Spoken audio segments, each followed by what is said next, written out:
Blog Talk Radio.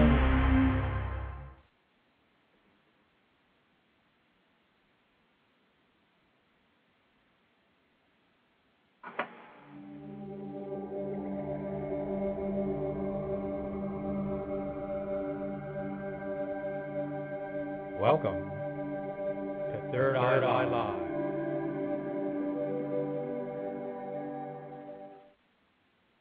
And good afternoon and welcome. You're listening to Third Eye Live here, and we are coming to you straight from the Griffin's Loft, and my co-host joining me as we will do every week. My name's Rashid, and we've got Holly and Lori here. Hello. Hello. And our guest for today is Bob Decker. And Bob Decker is not only an associate here at Griffin's Loft, but he's a certified clinical hypnotherapist who specializes in past life regression. He was trained by the internationally renowned author Dick Sutphen. Did I pronounce that correctly, Bob? You did. I did. You Very got good. it. Who wrote the best-selling book, You Were Born Again to Be Together. And, Bob, you're going to be talking to us about reincarnation. I sure will be. Karma, soulmates, twin flames, and a whole bunch of interesting things. You're also a tarot reader, and you also teach tarot here at the Griffin's Loft as well. This is true.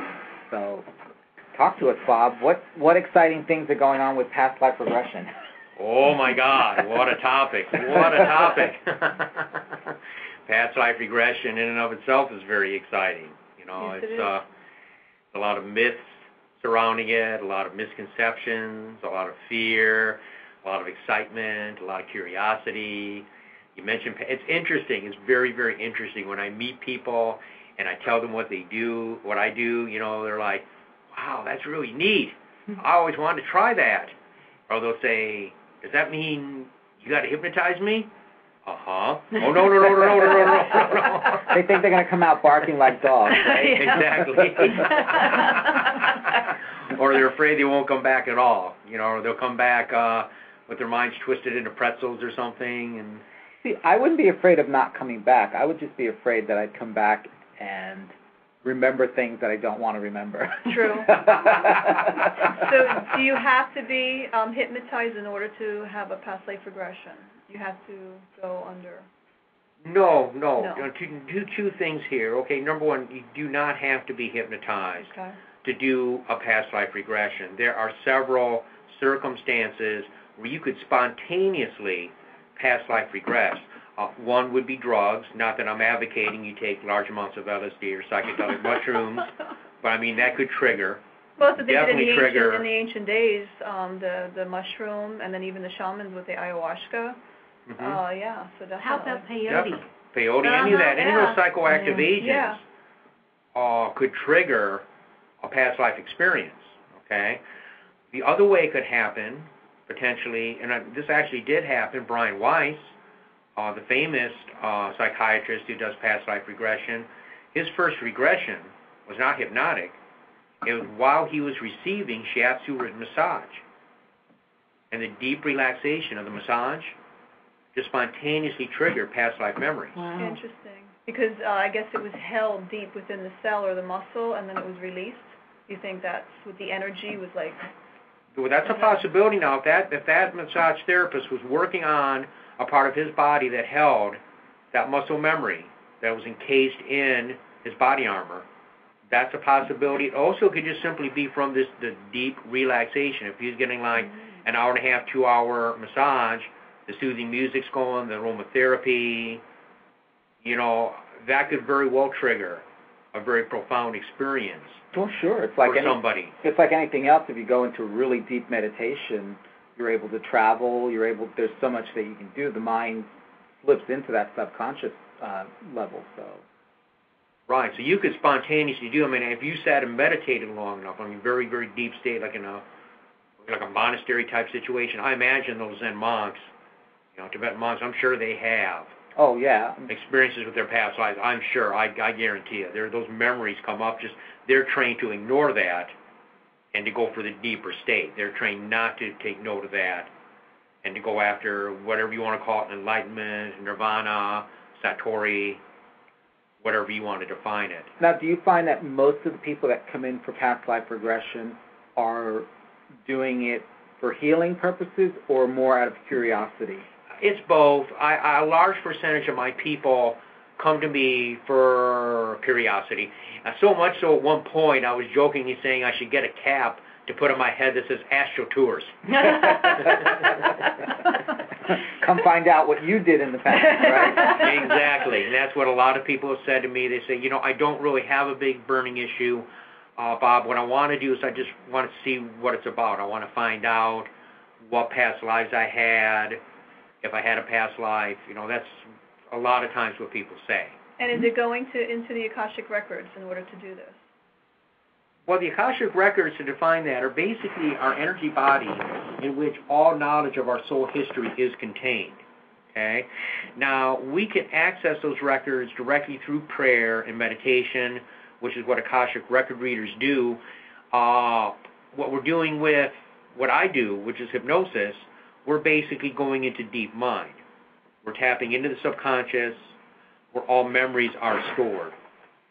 Okay, all experience is stored. Okay. So indirectly, we are accessing, in a sense, the Akashic records. But definitely you're accessing the subconscious. Okay. And someone doesn't have to believe in Akashic records. People even technically don't have to believe in reincarnation to experience past life regression. Okay? Because I say that, as shocking as it sounds, I'll say that because the bottom line is it's coming from the subconscious. It's coming from mind stuff. Whether we really believe it's literally real or whether we believe that it's just something that's our minds interpreting trauma in a different way, either way, working with that material has a very, very powerful effect. One of my teachers had a powerful experience with a woman who was a religious fundamentalist. And I mean, if he'd have really popped it on her, like, okay, we're going to go back into when your last incarnation was, she would have ran out of the room. Okay, there's going to be no cooperation. Exactly. So he just basically framed it to, we're going to explore some experience, we're going to take it back through your timeline, okay, and we're just going to simply see where you go. And she basically had a past life experience. And he didn't really push it on like, oh, you have to believe in reincarnation. It's a matter of you have this powerful experience, and in dealing with it and healing it, we heal the mind. So I would urge people, even if you're a bit skeptical, it's okay. You don't have to be an avid believer in reincarnation, though I am. I do believe in it. Okay, I'm not strictly empirical scientific type. I'm definitely metaphysically inclined. I prefer metaphysical clients. I'm not looking to convert people. Okay, that's not where I'm coming from at all. So I have a question. Uh-huh. How did you first come upon this, and how did you get started? Okay, very good question. Very good question. As far as past life regression goes, I was interested in the teachings, or at least the work of Dick Sutphen, back in the late 1980s, early 1990s. Now, I'm going to just talk briefly about Dick. He's a very interesting fellow, still around, still very, very active.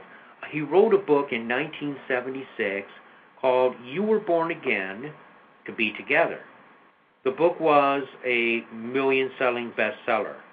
It basically ignited in the public consciousness the whole idea of soulmates, of twin flames, and parallel lives, which are concepts I'm going to touch on today as we speak. He proceeded to go ahead and take these concepts he was developing and go out into public and mass regress people. When I say mass regress, I'm talking he'd fill a hotel ballroom with about 300, 400 people and simultaneously regress them as a group. Wow. Okay. And he get very, very powerful results. It did work. He got a large percentage of his audience to experience past life material in varying degrees of intensity. I encountered him through some of his videos he had made. At one point he still does have a bunch of VHS tapes with subliminals. And I started using that material and ended up encountering his ideas that way. Then, about 8-9 years ago, he came down here to Fort Lauderdale. He was going to do a weekend seminar. So I went ahead and went to a seminar. And quite frankly, when I went there, I was initially a bit apprehensive, especially when they put a paper in front of me, a waiver, that stated I was